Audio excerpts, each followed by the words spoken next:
Assalamualaikum warahmatullahi wabarakatuh. Bismillahirrahmanirrahim. Alhamdulillahi rabbil alamin. Nahmaduhu wa nasta'inuhu wa nastaghfiruh wa na'udzu billahi min syururi anfusina wa min sayyiati a'malina. May yahdihillahu fala mudhillalah wa may yudlil fala hadiyalah. Ashhadu an la ilaha illallah wahdahu la syarikalah wa ashhadu anna Muhammadan abduhu wa rasuluhu la nabiyya ba'dah. Allahumma fasalli wa sallim wa barik ala sayyidina wa habibina wa syafi'ina wa maulana Muhammadin wa ala alihi wa ashabihi wa man tabi'ahum bi ihsanin ila yaumiddin, amma ba'd. Allahumma inna nas'aluka ilman nafi'a wa rizqan thayyiba wa amalan mutaqabbala. Amin ya rabbal alamin. Ibu-ibu sekalian yang dimuliakan Allah Subhanahu wa taala, alhamdulillah di pagi hari ini walau cuaca sejak pagi ya, sejak semalam kemarin mendung, hujan ya. Enaknya pagi-pagi kayak gini kalau mendung gini ngapain, Bu? Tidur. Goreng pisang ya. Alhamdulillah kita masih tetap semangat ya hadir di majelis ilmu. Mudah-mudahan kehadiran kita dicatat sebagai ibadah di sisi Allah Subhanahu wa taala. Amin ya rabbal alamin. Baik, ibu-ibu sekalian yang dimuliakan Allah Subhanahu wa taala, pada kali ini kita akan membahas di luar tema tafsir ya, yaitu kita akan membahas tentang fikih salat yang sudah kita bahas pada pertemuan sebelumnya, muqaddimahnya atau syarat-syaratnya. Ya, kita akan membahas tentang kaifiyatus shalah, ya, tata cara salatnya. Meskipun tentu saja ibadah salat adalah ibadah yang sehari-hari kita lakukan dan sudah sering kita bahas dan kita pelajari, namun tidak mengapa kita ulangi lagi, kita segarkan lagi pemahaman kita agar semakin kuat ya, semakin mantap, dan boleh jadi ada hal-hal yang perlu juga kita luruskan atau kita sempurnakan. Baik, ibu-ibu sekalian yang dimuliakan Allah Subhanahu wa taala, terkait dengan kaifiyatus shalah atau tata cara salat, memang secara detail ya itu tidak dijelaskan di dalam Al-Qur'an. Ya, kalau kemarin soal berwudu masih ada detailnya, basuh muka, basuh tangan, ngusap kepala, basuh kaki, itu ada sedikit penjelasan detailnya. Tapi kalau sholat, ya praktek detailnya itu tidak disebutkan di dalam Al-Quran. Yang ada adalah perintah umumnya, wa aqimus sholah, ya, tegakkan sholat. Sebenarnya ini juga mengandung satu pemahaman kalau sholat itu hendaknya dilaksanakan dengan sempurna syarat dan rukunnya. Ya, sebab dalam Al-Quran Allah selalu mengatakan untuk ibadah sholat dengan kata-kata aqimu, yuqimu, ya, aqamu, artinya semua maknanya menegakkan. Ya, maksudnya adalah bahwa sholat itu adalah ibadah yang hendaknya dilaksanakan secara utuh dan sempurna. Ya, utuh dalam arti apa? Syarat rukunnya dipenuhi. Utuh juga dalam arti kita laksanakan secara zahir dan batin. Ya, secara zahir kita laksanakan sesuai ketentuan, secara batin kita hadirkan hati penuh kekhusyuan. Itu makna dari menegakkan sholat. Ya. Adapun detailnya sekali lagi tidak disebutkan, hanya ada beberapa isyarat saja. Misalnya ruku, ya warka'u ma'ar raki'in, rukulah bersama orang-orang yang ruku, wasjud waqtarib, sujudlah, ya ada. Cuma potongan-potongan saja. Karena itu untuk membahas kaifiyatus shalah lebih banyak merujuk kepada hadis Rasulullah Shallallahu Alaihi Wasallam. Dan tentu saja bagi kita ya yang masih levelnya pelajar santri, ya kita tentu saja juga merujuk kepada para ulama, yang para ulama merujuk kepada hadis Rasulullah Shallallahu Alaihi Wasallam. Ada satu hadis yang memang cukup dikenal ya, sebagai hadis yang menjadi pokok dalam praktek sholat. Ya, kalau dalam kitab fikih disebut haditsul musii sholatuhu. Hadis tentang orang yang keliru sholatnya. Ya, itu kalau dalam kitab fikih atau dalam kajian fikih disebut haditsul musii sholatuhu. Hadis tentang orang yang salah sholatnya, keliru dia sholatnya. Jadi mungkin sering kita dengar hadis ini. Rasulullah suatu hari duduk di dalam masjid Nabawi. Kemudian datang seorang sahabat, langsung dia sholat. Entah sholat tahiyatul masjid, atau mungkin sholat duha, atau sholat tertentu, tidak disebutkan dalam hadis itu. Ya. Selesai sholat, dia menemui Rasulullah, menghampiri Rasulullah yang sedang duduk di pojokan sana misalnya. Dia hampiri. Lalu dia bilang apa? Assalamu alaika ya Rasulullah. Ya, dia ngucapin salam. Ya, assalamualaikum warahmatullah, begitu ya. Maka Rasulullah bilang apa? Waalaikumsalam. Ya. Tapi Rasulullah bilang apa? Irji' fa sholli fa innaka lam tusolli. Kamu sholat lagi. Tadi kamu belum sholat. Padahal tadi habis sholat bukan? Habis sholat. Tapi dibilang sama Rasul belum sholat. Maka dia sholat lagi. Habis sholat datangi lagi Rasulullah. Ucapan salam lagi. Dijawab lagi salamnya. Dibilang begitu lagi. Kamu balik lagi sholat. Tadi kamu belum sholat. Dia sholat lagi. Sampai 3 kali. Rasulullah bilang begitu. Baru sahabat tadi bilang. Ya Rasulullah. Ma uhsinu ghairahu fa'allimni. Ya Rasulullah, aku tidak bisa lagi sholat lebih dari itu, maka ajarkan aku sholat. Ya, maka Rasulullah ajarkan sholat ya secara garis besar. Kalau kamu sholat, bertakbirlah, lalu baca Al-Fatihah, lalu baca surat, lalu ruku, lalu bangun, lalu sujud, duduk antara 2 sujud, sujud lagi, bangun lagi. Ya, secara garis besar begitu. Artinya, maknanya apa? Tadi sahabat tadi yang melakukan sholat, walau dia sholat, tapi kalau ada hal-hal yang dia tinggalkan atau dia abaikan dan itu perkara yang prinsip, maka ya sholatnya tidak diterima. Ya, dia seakan-akan belum sholat. Maka penting bagi kita untuk memperhatikan kembali praktek dan pengamalan sholat kita. Baik, ibu-ibu sekalian yang dimuliakan Allah Subhanahu Wa Taala. Saya di sini akan menjelaskan ya secara singkat saja, ya, detail-detailnya juga tentu membutuhkan waktu lebih khusus lagi. Saya hanya menjelaskan urutan pelaksanaan sholat dari awal hingga akhir, ya, dan kedudukannya. Apakah dia misalnya perkara sunnah, rukun, ya, atau dia makruh, atau dia membatalkan dan seterusnya. Begitu ya. Baik, kita awali saja. Ketika orang hendak sholat, maka hendaknya dia harus sudah memastikan apa? Syaratnya terpenuhi. Ya, kalau orang mau sholat, dia harus sudah memastikan apa? Syarat sahnya sholat terpenuhi. Kemarin udah kita bahas tuh syarat sahnya sholat apa saja, Bu? Masih ingat? Syarat sahnya sholat. Niat. Apa syarat sahnya sholat? Ya, pertama apa pertama? Bersuci. Masih niat aja. Niat itu rukun sholat.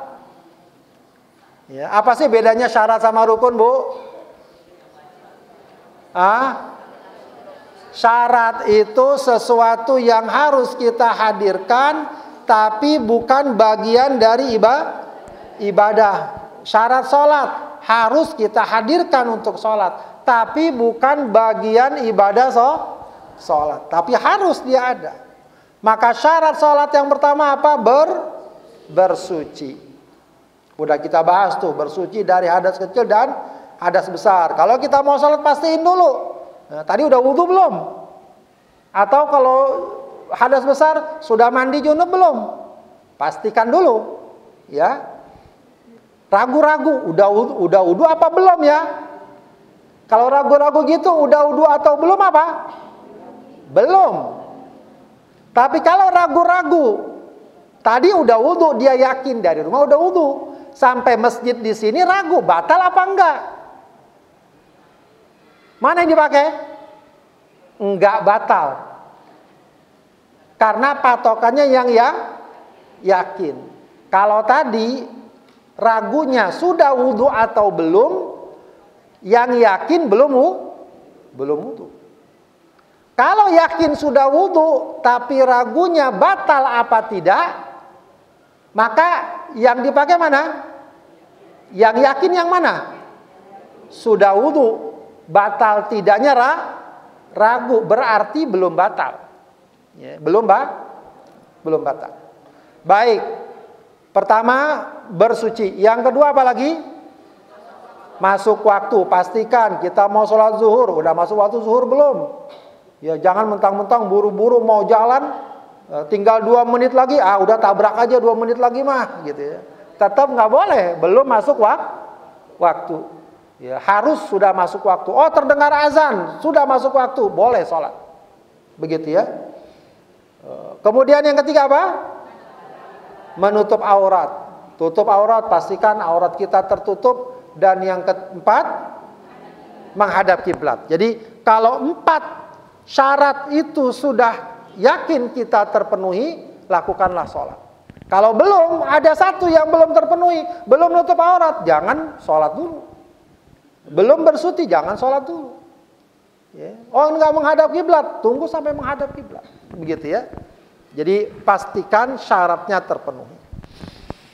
Baik, kemudian sholat sebagaimana definisinya, ya, dikatakan oleh Rasulullah SAW, miftahus sholah apa? At-tuhur, kuncinya sholat itu bersuci, ya.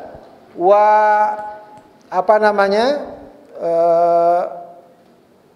Awalnya apa istilahnya ya? Miftahus sholah at-tuhur, kuncinya sholat itu bersuci, ya. Kemudian awalnya adalah takbir dan akhirnya adalah salam. Miftahus sholah at-tuhur wa tahrimuha at-takbir wa tahliluha at-taslim. Ya. Kunci sholat itu adalah bersuci, tahrimnya takbir, ya, mulai masuk sholat adalah dengan takbir, dan tahlilnya, penyelesaiannya adalah dengan taslim. Makanya sholat itu didefinisikan ibadah yang diawali oleh takbir dan diakhiri dengan salam. Baik, tapi yang pertama hendaknya kita lakukan ketika sholat, dan ini berkaitan juga beriringan dengan takbir, adalah menghadirkan niat. Niat dalam hati itu adalah rukun sholat. Niat dalam hati adalah rukun sholat. Jadi bukan syarat sholat, dia rukun sholat. Ya. Dan niat itu hendaknya kita pertegas sholat apa yang mau kita lakukan. Kalau sholat zuhur, kita pertegas niatnya sholat zuhur. Saya sholat zuhur. Ya. Asar, sholat asar. Jadi dipertegas, jangan sholat saja, saya sholat. Baik, sholat apa? Pertegas. Ya, kata para ulama harus ada ta'yinnya, penjelas dari sholat apa yang kita lakukan. Itu dalam hati rukun. Sebagian ulama dalam mazhab Syafi'i menganjurkan atau setidaknya membolehkan melafazkan niat sebelum sholat. Ya, jadi ini memang masalah khilafiyah. Ya, saya sudah sering sampaikan di sini, dalam bab-bab khilafiyah hendaknya kita membuka ruang toleran. Ya. Ada yang melakukannya, ada yang tidak melakukannya. Sebagian ulama atau khususnya ulama dalam mazhab Syafi'i menganjurkan mengucapkan, melafazkan usolli fardhol maghribi thalatha raka'atin lillahi ta'ala. Tidak mengapa. Sebagian ulama menganjurkan. Ya, tapi sebagian mengatakan tidak perlu dibaca. Itu memang ruang khilafiyah, perbedaan pendapat. Itu kedudukannya bukan rukun. Paham nggak? Melafazkan itu bukan Yang rukun itu tadi apa? Niat dalam hati. Agar kita tahu perbedaannya dengan jelas. Sebab kadang-kadang sebagian orang menganggap itu rukun. Kalau nggak dibaca nggak sah sholatnya. Itu salah. Ada lagi yang mengatakan, oh itu tidak benar, itu bid'ah. Itu juga salah. Karena itu ruang perbedaan pendapat. Ya, jadi ada yang namanya melafazkan niat, namanya talafuz bin niat. Ada yang niat dalam yang menjadi rukun dan dinyatakan para ulama adalah niat dalam. Jadi ketika kita mengatakan Allahu Akbar, ya, maka kita hadirkan niat kita, ya, sholat apa yang kita lakukan. Baik, lalu kita angkat kedua tangan kita baca Allahu Akbar. Ketika kita baca Allahu Akbar, itu ada dua amalan. Ya, ada dua amalan. Yang kedua amalan ini berbeda hukumnya. Ya. Pertama adalah amalan membaca Allahu Akbar. Yang kedua apa? Mengangkat kedua tangan. Membaca Allahu Akbar saat awal sholat disebut apa? Takbiratul ihram. Itu yang disebut takbiratul ihram.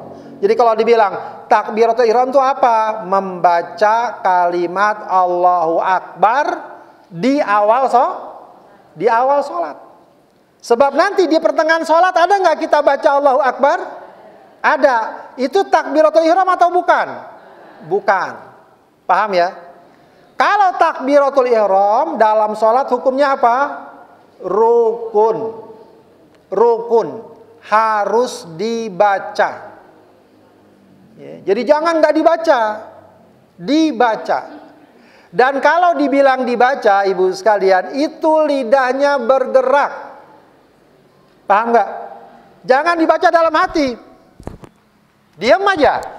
Tidak, baca Allahu Akbar. Walau pelan sekali, ya, walau mungkin tidak kedengaran cukup oleh kita, yang penting dibaca. Jangan di dalam hati.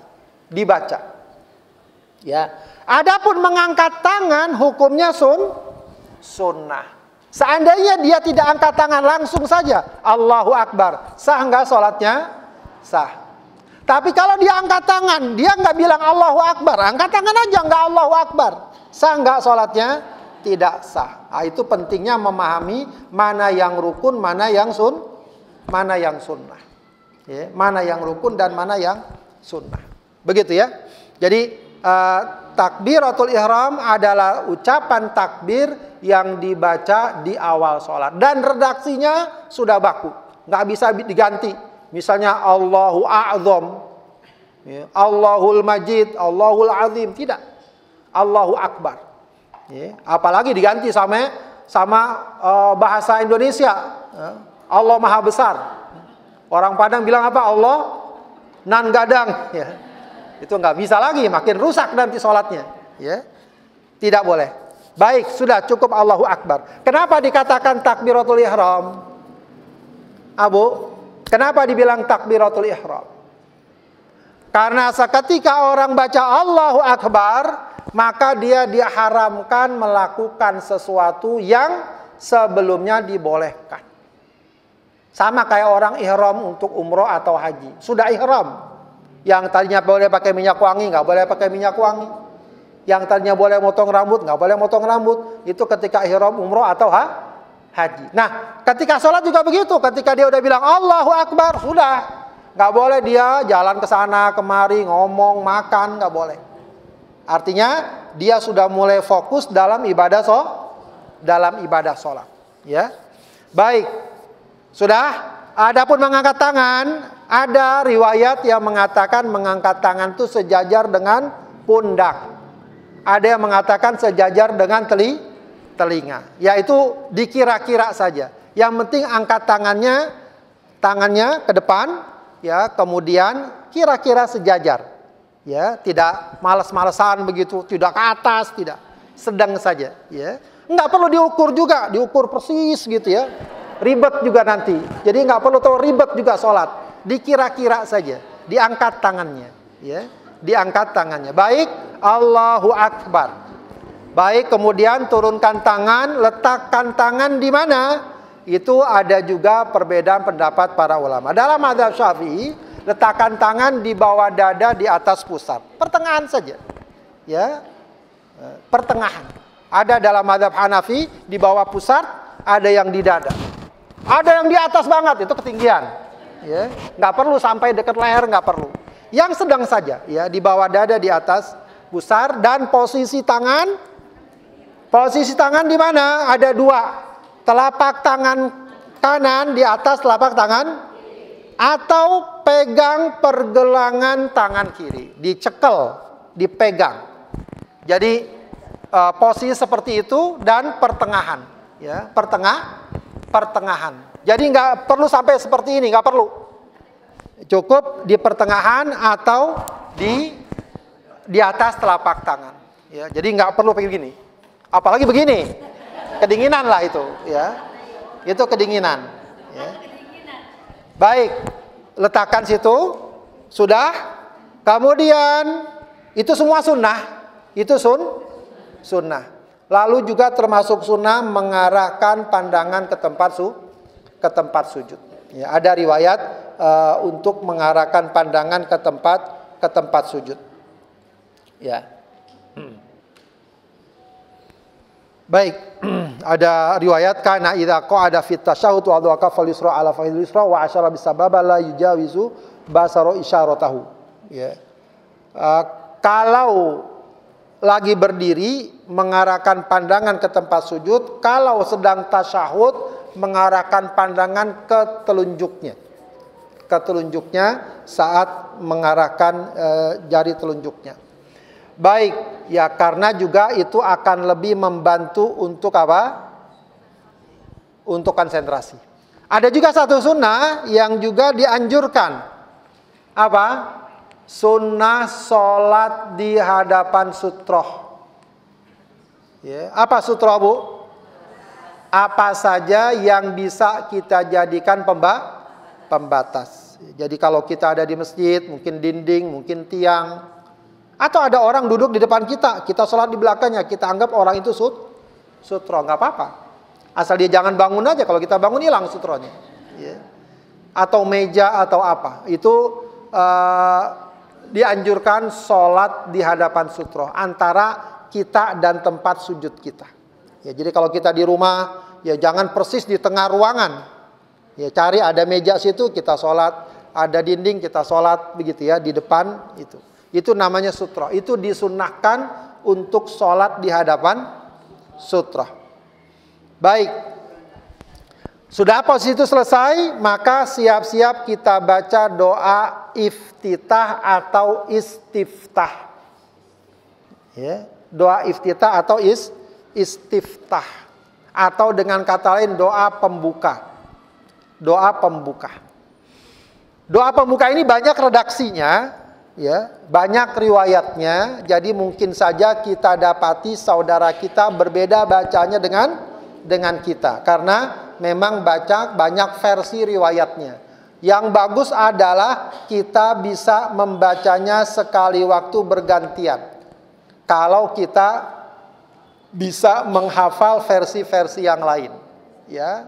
Mungkin yang paling populer kalau di masyarakat kita apa? Allahu Akbar kabira walhamdulillahi katsira wa subhanallahi bukratan wa asila. Sebenarnya sampai situ udah cukup. Tapi memang ada riwayat yang lain lalu digabungkan wajjahtu wajhiya lillazi fataras samawati wal ard dan seterusnya. Ya, hanifah muslimah wa ma ana minal musyrikin. Ya, wa ma ana minal musyrikin. Inna sholati wa nusuki wa mahyaya wa mamati lillahi rabbil alamin la syarika lahu wa bidza umirtu wa ana minal muslimin. Itu beberapa riwayat sebenarnya, tapi dijadikan satu, ya tidak mengapa. Ya. Ada juga riwayat yang cukup terkenal, apalagi Allahumma ba'id baini wa baina khotoyaya kama ba'adta bainal masyriqi wal maghrib. Itu juga ada riwayat seperti itu. Banyak ya. Ada juga lagi subhanakallahumma wa bihamdika apa? Bukan asyhadu alla ilaha illa anta. Itu mah kafaratul majlis. Subhanakallahumma wa bihamdika wa tabarakasmuka wa ta'ala jadduka wa la ilaha ghairuka. Hafal belum? Belum hafal tuh ya? Itu ada riwayat yang lain. Jadi ada beberapa versi riwayat bacaan istiftah. Dan itu hukumnya sunnah. Meskipun ada sebagian ulama mengatakan wajib. Hukumnya bisa dibaca, bisa tidak. Ya. Baik, tentu saja lebih bagus kalau kita baca baik sholat fardu atau sholat sunnah. Baik, kemudian setelah kita membaca istiftah, kita baca apa?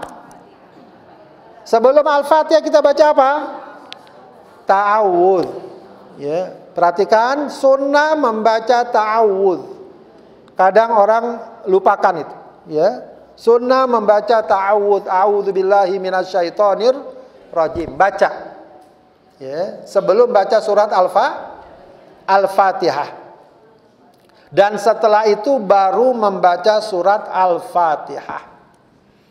Ya, maka tadi rukunnya niat, takbiratul ihram, maka berikutnya adalah membaca surat Al-Fatihah. Ini yang dikatakan rukun sholat yang paling utama.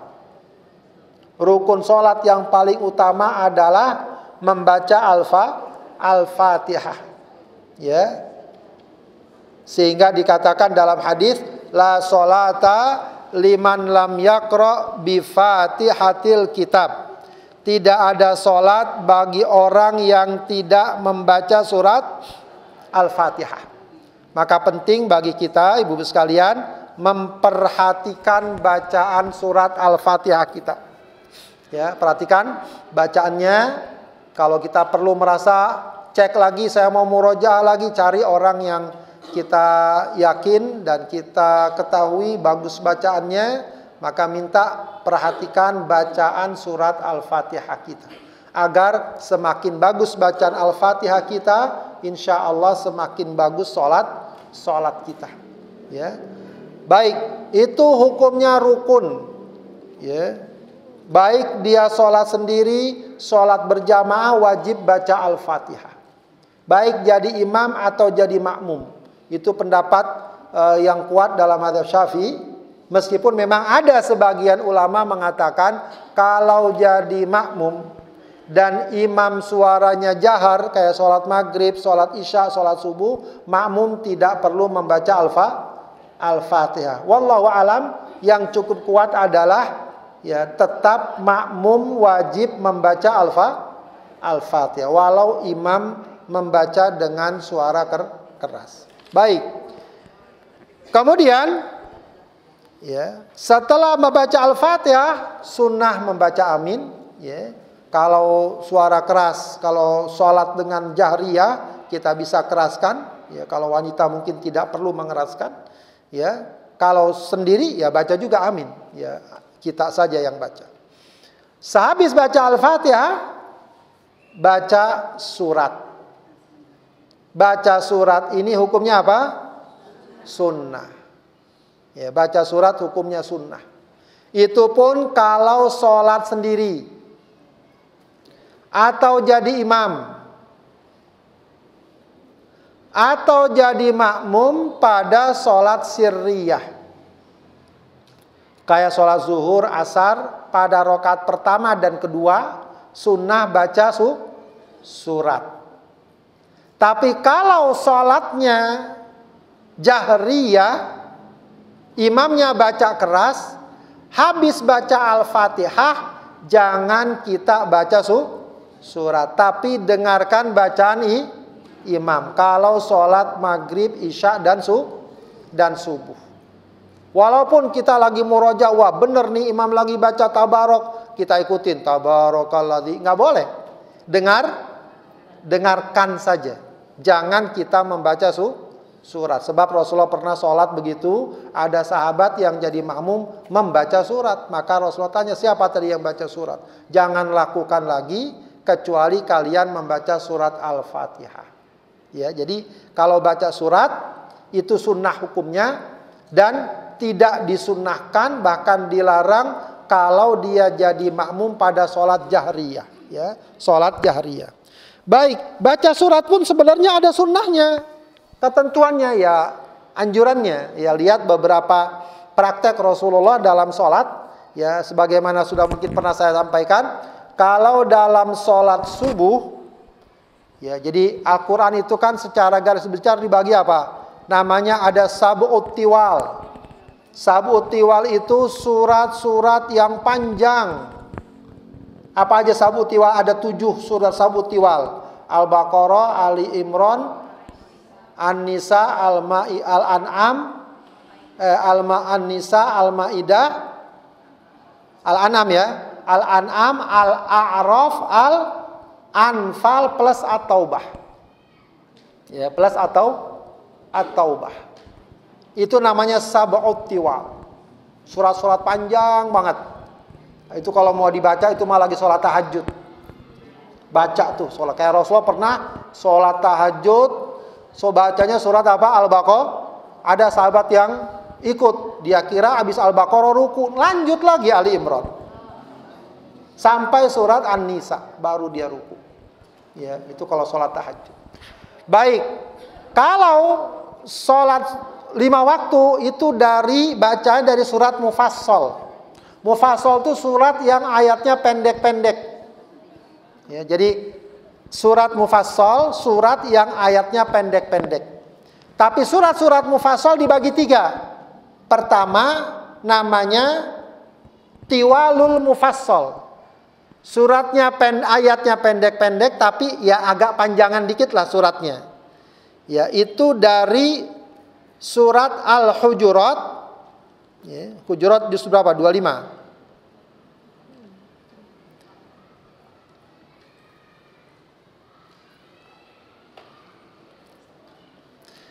Dari surat Al-Hujurat juz 26.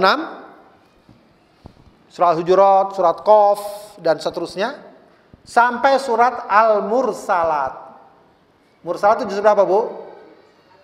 Akhir juz 29 sebelum An-Naba. Itu sunnah yang dibaca kalau sholat subuh. Kalau sholat subuh. Ya. Nah, berarti memang hafalannya mesti ditambah. Begitu ya. Hafalannya mesti ditambah. Ya, cari itu di antara surat Al-Hujurat sampai surat Al-Mursalat. Ya, insya Allah kalau kita biasakan, terbiasa ya, sholat subuh. Apalagi ibu-ibu biasa nggak berjamaah, sholat sendiri, itu kesempatan sebenarnya untuk bisa membaca surat-surat panjang dalam sholat subuh. Ya, namanya Tiwalul Mufassal. Namanya Tiwalul Mufassal. Kemudian pertengahan itu namanya Ausatul Mufassal. Ausat. Ya, Ausatul Mufassal. Ausat itu pertengahan. Itu dari juz Amma sampai apa? Sampai surat Al-Lail, sebelum surat Ad-Duha. Juz Amma, dari Amma Yatasa'alun ya. Dari surat An-Naba sampai apa? Al-Lail. Ya, Al-Lail. Wal-Laili idza yaghsha. Ya, itu sebelum surat Ad-Duha. Itu kapan bacanya? Itu kalau kita sholat Isya, Zuhur, Asar. Ya, itu sunnahnya baca namanya apa? Ausatul Mufassal. Ya, jadi kalau sholat Isya bacanya Amma Yatasa'alun, wan nazi'ati gharqa, begitu ya. Sabbih isma rabbikal a'la, hal ataka hadithul ghasyiyah, gitu. Ya, jadi kelihatan tuh, wah ini ternyata ngaji nih orang baca Isyanya surat ini, gitu. Sholat Isya kulhu lagi. Gitu. Baik, baru kalau sholat maghrib itu namanya Qisarul Mufassal. Qisarul yang pendek-pendek dari surat Ad-Duha sampai An-Nas. Ya, dari Ad-Duha sampai An-Nas.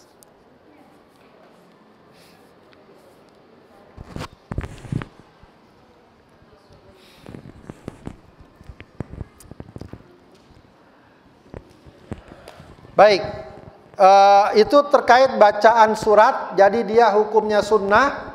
Itu pun juga kalau kita sholat sendiri atau jadi imam atau jadi makmum pada sholat sirriyah. Kalau sholat jahriyah maka dia tidak membaca surat melainkan mendengarkan bacaan imam. Ya, mendengarkan bacaan imam. Baik, sudah selesai baca surat, sudah, maka dia kemudian angkat tangan bertakbir. Allahu Akbar. Kali ini angkat tangan dan bertakbir dua-duanya sunnah. Dua-duanya sunnah. Angkat tangannya sunnah, baca Allahu Akbarnya beda dengan tadi takbiratul ihram, takbirnya rukun, angkat tangannya sunnah. Maka dia mulai ruku. Saat ruku itu ada dua amalan. Pertama gerakan ruku, yang kedua bacaan ruku. Yang rukun yang mana? Gerakannya apa bacaannya? Gerakannya, rukunya itu rukun. Bacaannya sunnah. Bacaannya sunnah. Maka rukulah dia, dan dalam ruku ini pun diwajibkan termasuk rukun juga, namanya apa? Tumakninah. Jadi ruku, diam sejenak, itu tumakninah. Jangan ruku langsung bangun. Ya, tumakninah ini yang tadi kemungkinan kata para ulama yang Rasulullah katakan kamu belum sholat. Kemungkinan dia lakukan, cuma dia tidak tumakninah. Tumakninah itu kalau dalam fikih sholat itu masuk juga dalam bab rukun sholat. Jadi disebut ruku dan tumakninah. Ya, itu rukun dalam sholat. Begitu ya. Kemudian sunnah saat ruku membaca tasbih. Ya. Subhana rabbiyal azimi. Ada lagi riwayat subhana rabbiyal azimi wa bihamdih. Enggak apa-apa. Dua-duanya benar. Ya, baca ya sekali, sunnahnya yang sempurna 3 kali. Kalau mau baca lebih gimana? Boleh dibaca lebih. Khususnya kalau kita lagi sholat berjamaah, imam rukunya panjang, baca aja nggak apa-apa. Tambah lagi subhana rabbiyal azim. Subhana rabbiyal azim. Dan yang penting, Ibu sekalian, salah satu faktor yang dapat membantu kita untuk khusyuk adalah menghadirkan ucapan-ucapan itu sebagai sebuah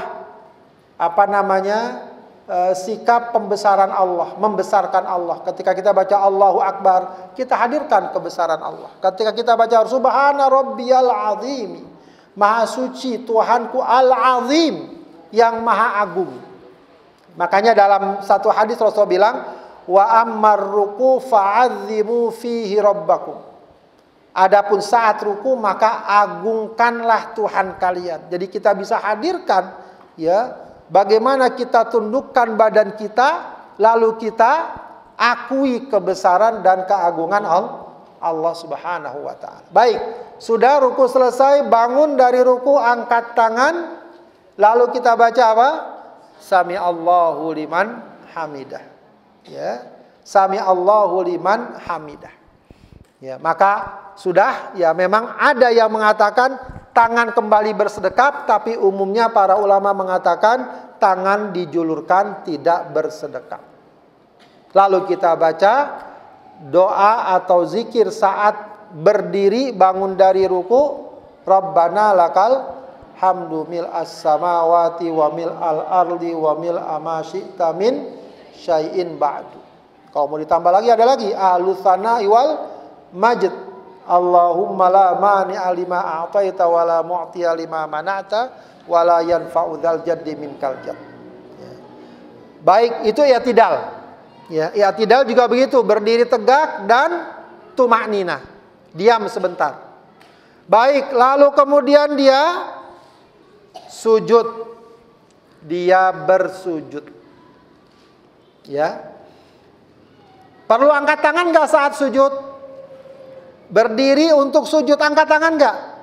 Tidak disunnahkan angkat tangan. Jadi angkat tangan tadi ketika ruku, bangun dari ruku. Ketika dari berdiri mau sujud, tidak disunnahkan angkat tangan. Ya, maka sujud ini juga sama dengan ruku dan diri. Dia adalah rukun. Sujudnya rukun. Ya, sujudnya rukun. Ketika kita turun, ya dan memang nanti ada dua pendapat. Ya, kalau mayoritas para ulama termasuk dalam mazhab Syafi'i, sunnahnya apa? Letakkan tangan dulu apa lutut dulu? Lutut dulu baru tangan. Lutut dulu baru tangan. Sebagian ulama mengatakan tangan dulu baru lutut. Ya, itu ada ikhtilaf memang. Ada perbedaan pendapat. Ya, saya sampaikan biar kita sedikit terbuka. Tapi apa yang memang biasanya diajarkan dan kita sudah ketahui, misalnya saya kalau dari dulu diajarkannya lutut dulu baru tangan. Iya betul, itu tidak salah. Bahkan itu pendapat mayoritas para ulama. Cuma memang kadang-kadang juga orang faktornya bukan cuma itu. Faktornya ada juga faktor apa? Usia. Tahu aja kalau udah faktor usia ya. Pengennya sih lutut dulu, tapi usia berbicara lain, ya. Pengennya lutut dulu, kayaknya nggak kuat, akhirnya tangan dulu, ya. Itu faktor lain dah tuh. Dan nggak perlu dipaksa, ya karena udah sunnahnya dan dia tahu begitu lutut dulu dia paksa, padahal dia sakit, ya. Itu udah artinya menyakiti diri, ya. Jadi istilahnya tahu diri. Kalau nggak kuat lutut dulu jangan dipaksa walaupun itu sunnah, ya, walaupun itu sunnah. Baik. Kemudian juga diperintahkan untuk sujud dengan 7 anggota sujud. Ya, jadi kita diperintahkan sebagaimana Rasulullah bilang, umirtu an asjuda ala sab'ati a'dhum. Aku diperintahkan sujud di atas 7 tulang. Jadi ini yang disebut dengan 7 anggota sujud. Apa maknanya 7 anggota sujud? Ketujuhnya ditempelkan di lantai atau di tempat sujud. Enggak ada yang diangkat, nempel, ya. Yang paling pertama dan ini yang paling utama yang harus ditempel, bahkan para ulama katakan ditekan, yaitu apa? Al-jabhah. Apa bu jabhah? Bukan jidat, kening. Jidat juga sama. Baik, jidat atau kening. Ya. Cuma Rasulullah ketika menyebut kening, beliau juga memberikan isyarat ke hidung. Ya, jadi yang ditempel bukan cuma keningnya tapi hidungnya. Problemnya orang kita hidungnya apa? Ya. Kalau orang Arab sedikit nunduk nempel dia kena. Kalau kita berarti mesti nunduk lagi biar kena. Ya, artinya sujudnya kadang ada orang sujud cuma ujungnya aja, kayak pesawat nyungsep gitu. Jadi hidungnya itu juga mesti nempel. Begitu ya. Bahkan para ulama mengatakan ya ditekan sedikit. Artinya kalau dia sujud di atas bantal, jangan sekedar nempel bantal, ya harus melesak gitu, tau nggak melesak? Ya harus kayak gitu. Ya, baik. Itu pertama, ya itu dianggap satu. Kemudian awal yada ini 2 tangan, 2 telapak tangan, bukan tangan, telapak tangan. 2 anggota sujud adalah telapak tangan. Ya. Kemudian apalagi? Ya, waruk bata ini kedua lutut. Kemudian wa atrofil qadama ini dan kedua ujung kaki, jari ya, jari kaki, ujung kaki. Ya, ujung jari kaki. Ya, itu semuanya diletakkan di tempat sujud. Jangan ada yang diangkat. Yang biasa kadang diangkat tuh kaki. Suka diangkat, jangan diangkat. Baik. Kemudian sujud, lalu dia baca apa sujud? Subhana rabbiyal a'la atau subhana rabbiyal a'la wa bihamdi. Nah, ada satu tambahan sunnah dalam sujud. Setelah membaca zikir sujud apa? Sunnahnya adalah berdoa. Ini mungkin kita agak jarang melakukannya. Padahal ini waktu doa yang mustajabah. Ya, kata Rasulullah, posisi terdekat seorang hamba kepada Allah adalah saat sujud. Maka perbanyaklah doa saat sujud. Kalau kita lagi sujud, baca tuh, ingat doa-doa kita. Ya, doain anak, doain keluarga, doain diri kita, doain saudara-saudara kita. Sebab itu salah satu tempat dan waktu yang mustajabah. Kenapa? Lebih baik bahasa Arab. Kalau bahasa kita dalam hati aja, jangan diucapkan. Ya, sebab secara umum sholat dengan bahasa Arab. Kita baca ayat atau hadis yang ada doanya nggak apa-apa. Yang tadi yang biasa kita baca waktu pembukaan pengajian, baca aja. Cuma masalah nggak hafal-hafal masalahnya. Ya, hafalin lagi. Ya, atau doa-doa lain. Ya, Rabbana atina dan seterusnya. Ya. Ada lagi sunnah saat sujud apa? Merenggangkan anggota badan kita. Tangan direnggangkan, tidak di bawah, tangan dengan pinggang dengan lutut. Ya, itu direnggangkan. Ya, itu juga termasuk sunnah. Baik, kemudian habis sujud bangun, duduk di antara dua sujud. Duduk di antara dua sujud juga rukun, ya. Lalu kita bisa baca zikir, Rabbik firli, bisa. Atau yang biasa dibaca di masyarakat, Rabbik firli warhamni wajburni warfa'ni wajburni wahdini wa'afini wa'fu anni. Ada memang yang mengatakan itu nggak ada riwayatnya. Yang begitu nggak ada riwayatnya. Yang ada riwayatnya Allahumma gfirli warhamni wa'afini wahdini warzuqni. Tidak mengapa. Ya, karena para ulama mengatakan posisi duduk di antara dua sujud itu posisi berdoa.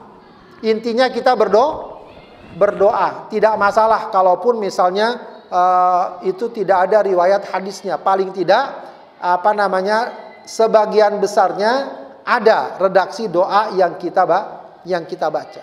Jadi nggak perlu kita merasa ragu dengan bacaan yang sejak kecil mungkin sudah kita baca. Duduk antara dua sujud, posisinya apa? Jadi ada dua macam duduk. Namanya apa? Iftirash dan tawarruk.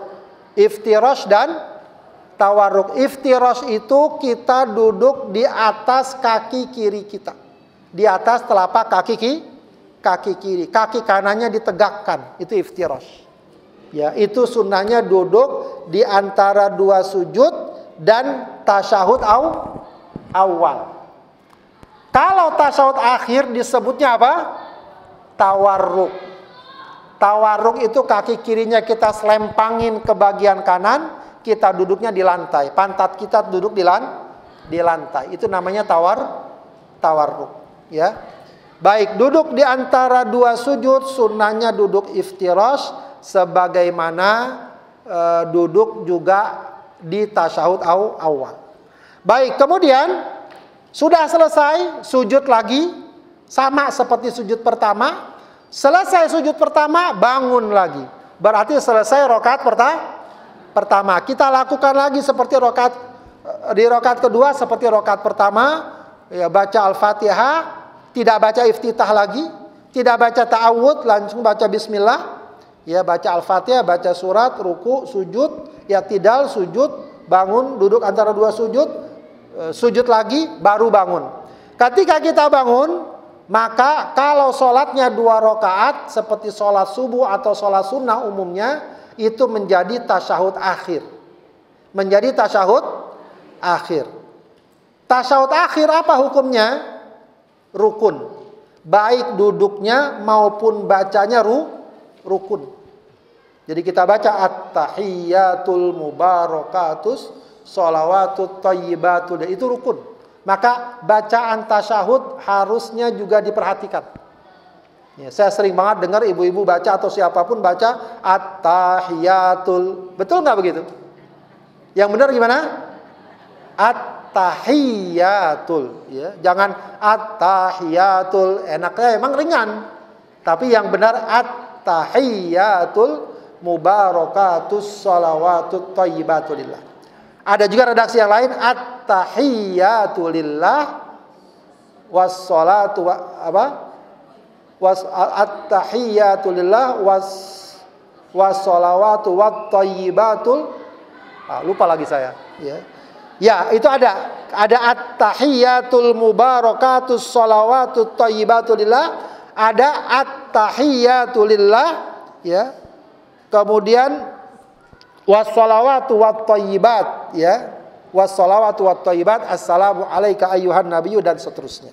Itu namanya tasyahud. Ya. Kalau tasyahud akhir dia jadi rukun. Kalau tasyahud awal dia jadi sunnah, tapi sunnah abad, sunnah yang sangat ditekankan. Ya, jangan ditinggalkan. Baik, tasyahud itu sampai bacaan apa tasyahud? Sampai asyhadu alla ilaha illallah wa anna muhammadar rasulullah. Setelah itu baca apa? Sholawat. Sholawat ini juga membacanya hukumnya rukun. Hukumnya rukun kalau tasyahud akhir.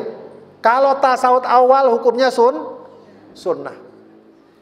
Baca sholawat itu hukumnya rukun.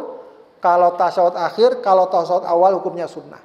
Selesai baca sholawat, apalagi yang disunnahkan? Ada lagi satu sunnah.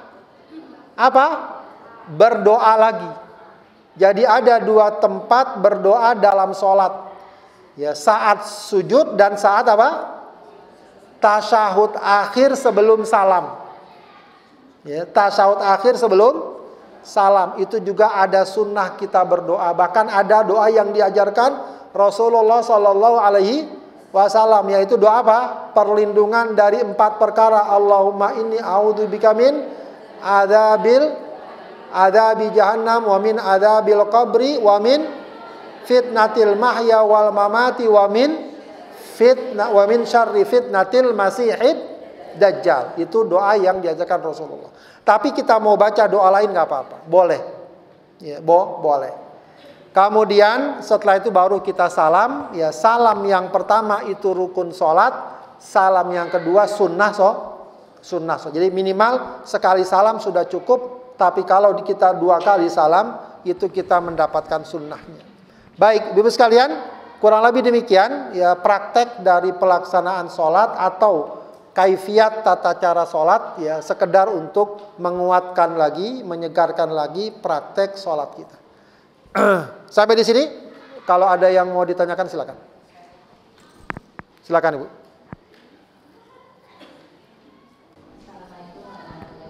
Assalamualaikum warahmatullahi wabarakatuh.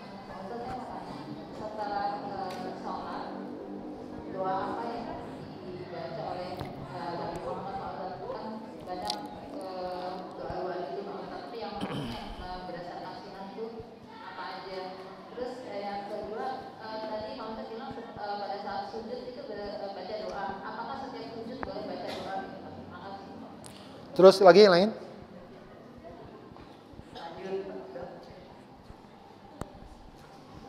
Silakan. Yang saya mau tanyakan ketika sholat berjamaah. Nah, ketika dikumandangkan iqamah, ternyata di barisan wanita ada yang masih sholat sunnah. Nah, jadi seandainya itu saya yang sedang sholat sunnah terus ada iqamah, apakah saya berhenti sholatnya atau saya lanjut saja sunnah sholatnya? Itu aja. Baik. Makasih, Pak. Ya, sudah? Lagi? Baik, kalau belum ada kita perhatikan dulu pertanyaannya. Doa setelah sholat, ya, kalau ini masuk doa adalah zikir, maka ada banyak beberapa zikir yang dianjurkan dan disunnahkan setelah sholat. Yang paling utama tentu saja setelah sholat, sebagaimana Rasulullah SAW lakukan, ya selesai sholat disunahkan untuk beristighfar. Ya. Bisa kita baca istighfar yang paling sederhana, astagfirullah, astagfirullah, atau juga beberapa redaksi istighfar yang kita kenal yang lengkap, astagfirullahaladzim, alladzi la ilaha illa huwal hayyul qayyum wa atubu ilaih, juga bisa. Ya. Jadi bisa kita awali dengan istighfar. Ada juga zikir yang dikenal, Allahumma antas salam wa minkas salam, tabarakta rabbana wa ta'ala ya dzal jalali wal ikram. Ya Allahumma la mani'a lima a'taita wa la mu'tiya lima mana'ta wa la yanfa'u dzal jaddi minkal jadd. Dan juga termasuk zikir la ilaha illallah wahdahu la syarikalah, lahul mulku wa lahul hamdu wa huwa ala kulli syai'in qadir. Ya, juga termasuk zikir yang terkenal, baca tasbih 33 kali dan seterusnya. Adapun doa secara khusus, tidak ada redaksi doa secara khusus setelah sholat, namun kita bisa berdoa dengan doa apa saja yang kita inginkan. Jadi tidak ada redaksi khusus setelah sholat. Ya, kalaupun ada beberapa riwayat, misalnya secara umum ya Rasulullah dikatakan setiap habis subuh membaca doa Allahumma inni as'aluka ilman nafi'a wa rizqan thayyiba wa amalan mutaqabbala. Tapi itu memang bisa maknanya umum, apakah di waktu pagi atau habis sholat subuh. Jadi secara khusus tidak ada. Itu artinya kalau tidak ada bukan berarti kita nggak boleh berdoa. Silakan aja berdoa dengan doa-doa yang kita inginkan. Cuma memang ada di sebagian masyarakat imam begitu ya, membaca doa tertentu secara terus-menerus. Ya, itu bukan berarti cuma itu doanya. Ya, bisa kita memilih membaca doa-doa yang lain. Tapi usahakan habis sholat, usahakan berzikir dahulu. Usahakan berzikir dahulu, baru kalau kita mau tambah dengan doa silahkan. Ya. Baik, kemudian terkait dengan setiap sujud baca doa, tidak ada ketentuan sujud yang mana yang sunnah baca doa. Sujud yang mana saja kita baca doa itu termasuk yang Rasulullah perintahkan ya. Fakiru fihinna ad-du'a ya, fakiru fiha ad-du'a. Perbanyaklah di dalamnya membaca doa. Artinya sujud yang mana saja, bukan hanya sujud terakhir, sujud awal, pertengahan, maka kita tetap sunnah baca doa. Kalau kita lagi iqamah, kemudian kita lagi sholat sunnah, kemudian ada iqamah, apa yang kita lakukan? Ya bisa dilihat. Kalau kita baru aja takbir Allahu Akbar, tiba-tiba iqamah, berhentikan aja, hentikan sholatnya agar kita masuk bergabung dalam sholat jamaah. Karena memang ada hadis Rasulullah, la sholata idza uqimatis sholat la sholata illal fardhu. Kalau sudah iqamah sholat, maka tidak ada sholat kecuali sholat fardu. Ya, apalagi kalau dia belum sholat. Ada orang sudah iqamah, dia sholat sunnah, itu salah. Ya, harusnya dia ikut sholat fardu bersama ini. Lain halnya kalau sholat sunnahnya sudah setengah jalan, udah rakaat kedua, ya tinggal dia percepat saja. Dia percepat sampai salam untuk segera bergabung. Ya, jadi kalau masih rakaat pertama dibatalkan saja, nggak masalah. Baik, apakah duduk tasyahud akhir 2 rakaat duduknya iftirash atau tawarruk? Ini memang ikhtilaf para ulama. Kalau sholatnya 2 rakaat subuh, sholat duha, sholat tahiyatul masjid, tasyahud akhirnya apakah iftirash atau tawarruk? Para ulama mayoritas mengatakan tawarruk. Tawarruk. Sebagian ulama mengatakan iftirash. Ya, kalau di masyarakat Indonesia umumnya mengambil mazhab Syafi'i, maka umumnya tawarruk.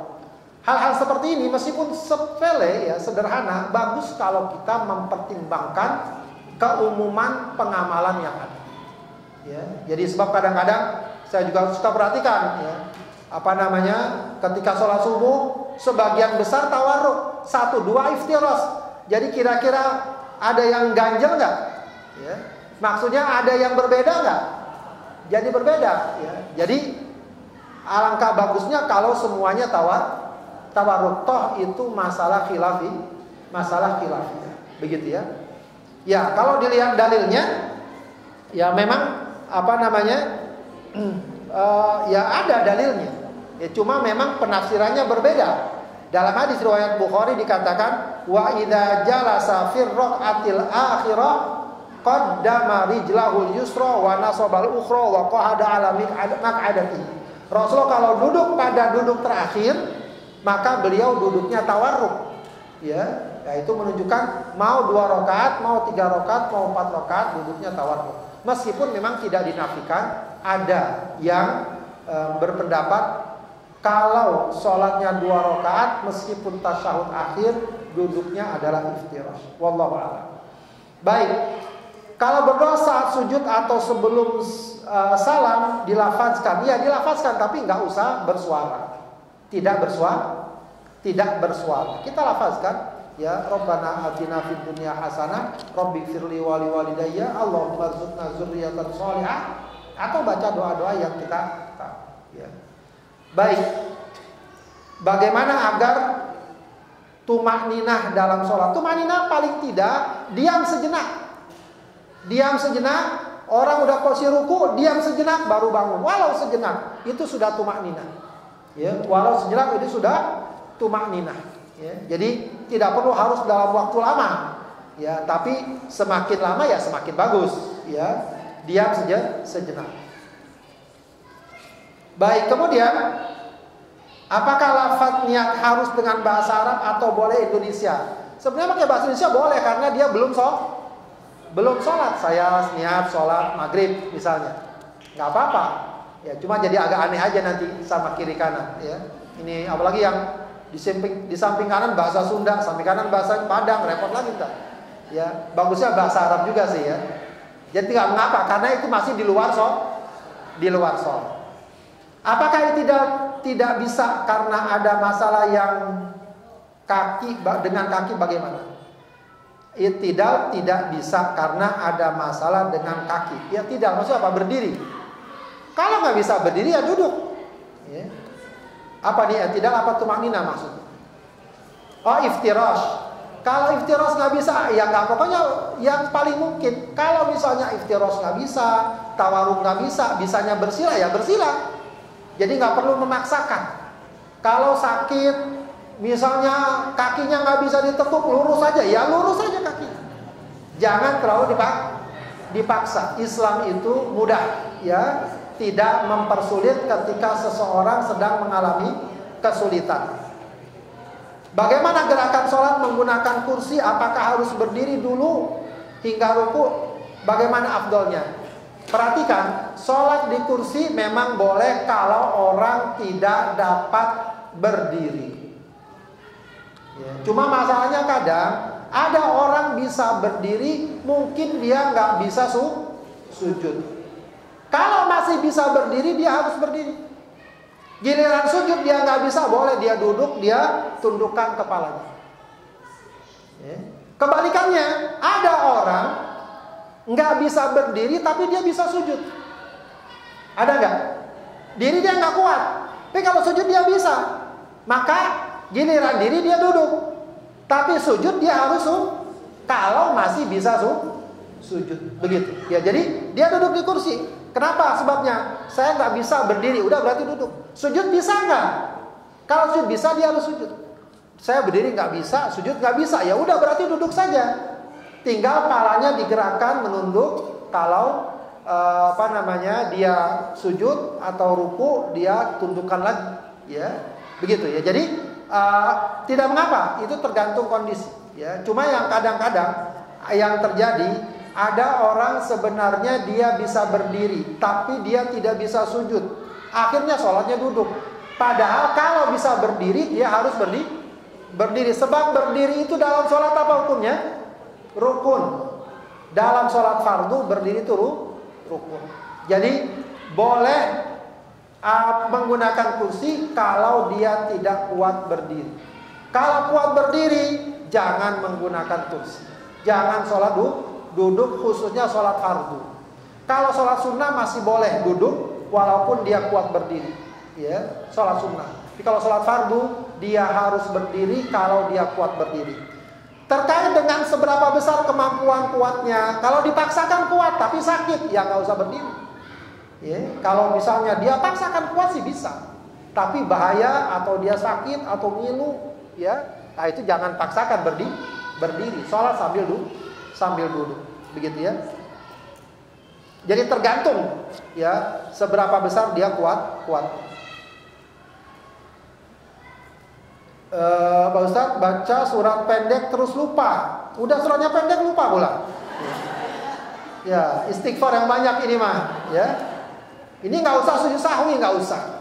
Kalau lupa baca surat tidak perlu sujud sahwi, ya. Yang perlu tadi banyak istighfar, ya. Kenapa kok udah pendek lupa, ya? Tidak apa-apa. Lupa, misalnya orang lupa baca surat, apakah dia lompat ke ayat berikutnya atau udah dia tinggal, dia ruku misalnya, tidak masalah. Memejamkan mata saat sholat, umumnya para ulama bilang makruh.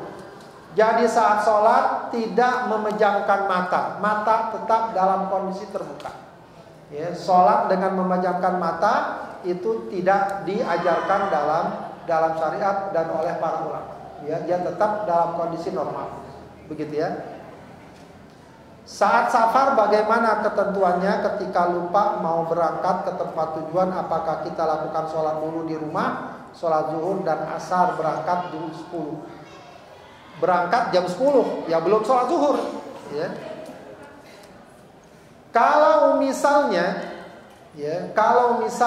kita perkirakan kita berangkat jam 1 dari rumah, sudah masuk waktu zuhur, ini asar bisa dijamak nggak? Kalau diperkirakan di tengah perjalanan bakal sulit, bakal kredit segala macam, lagi di rumah kita bisa jamak dengan asar tapi tidak kosong karena kita masih di rumah.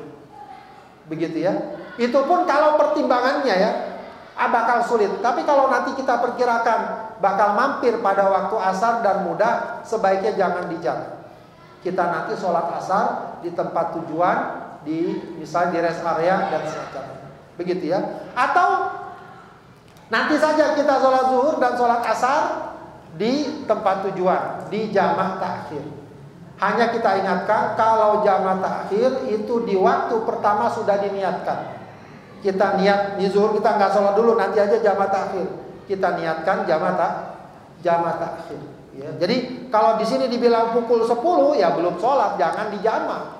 Belum waktunya zuhur, jangan sholat dulu. Nanti di tengah perjalanan mampir di rest area, baru sholat zuhur dan asar di jamak. Ya. Baik, sudah saya kira. Baik, silakan. Gimana kalau bacaan amin ketika sholat berjamaah pertama, terus kedua untuk membaca ta'awuz sebelum baca al-fatihah, apakah di tiap rakaat atau di rakaat pertama saja? Yang ketiga, ketika sujud, apakah ujung kaki rapat atau tetap renggang, gitu ya? Terus yang ketika sujud ya? Sujud. Terus satu lagi, kita masbuk rakaat ketiga, maka tahiyat akhir yang misalnya saya masbuk nih, imam sudah rakaat ketiga. Ya. Tahiyat akhirnya itu kita bacanya sampai mana Ustaz ya? Ya. Sudah juga, terima kasih Ustaz. Baik. Pertama adalah membaca amin tadi ya. Maksudnya baca amin apa? Ada panjang pendeknya. Yang benar ya panjang, amin. Bukan amin, bukan. Bukan amin, bukan. Yang benar dua-duanya panjang, amin. Ya, yang benar adalah dua-duanya panjang, amin. Bukan amin, bukan ya. Amin, bukan juga. Amin, ya. Jadi dua-duanya panjang, amin, gitu ya. Ya, itu bacaan panjang pendeknya, ya, dan dikeraskan, ya, tentu sesuai kadarnya, ya, sesuai kadarnya, ya. Meskipun kalau di beberapa negeri, ya, kayak di Turki misalnya, di sana itu mazhabnya Hanafi, ya, mereka itu pemahamannya aminnya itu nggak keras. Jadi walaupun sholat subuh, waladhdallin, itu nggak ada yang kedengaran baca amin. Ya. Hati-hati ibu kalau ke Turki sholat, kalau bapak-bapak karena biasa di sini main keras-kerasan, bisa-bisa amin sendiri. Ya.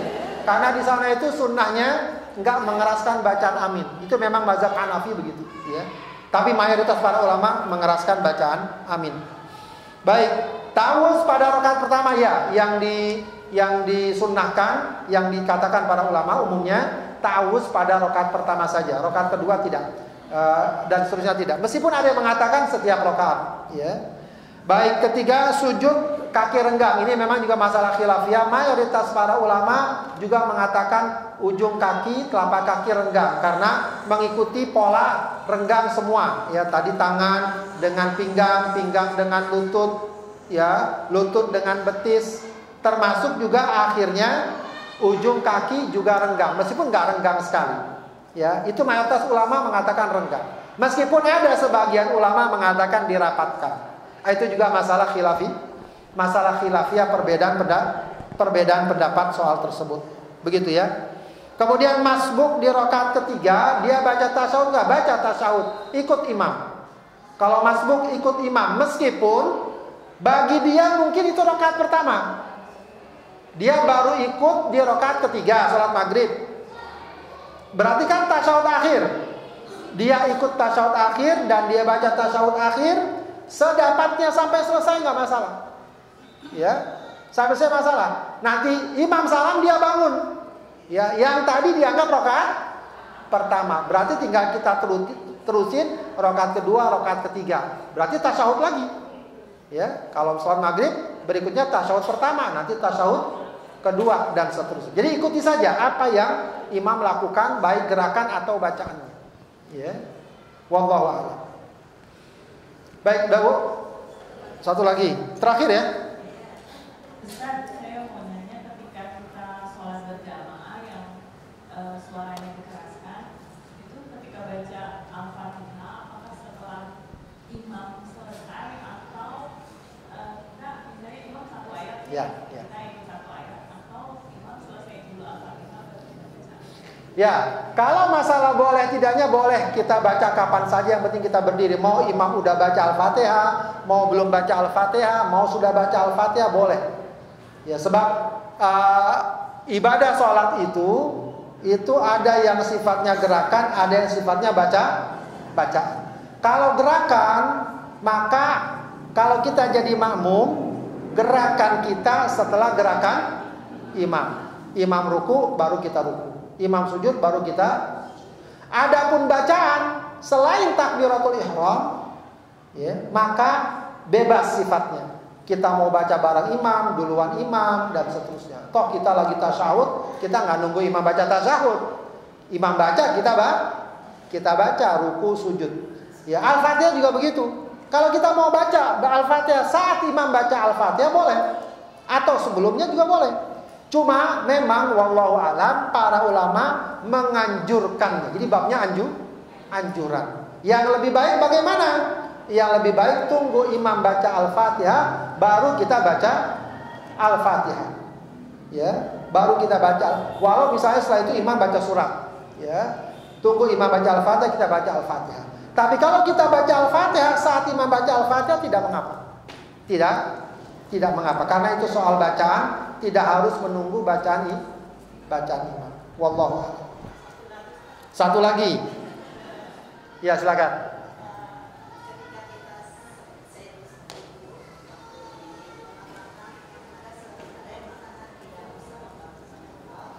Oh iya.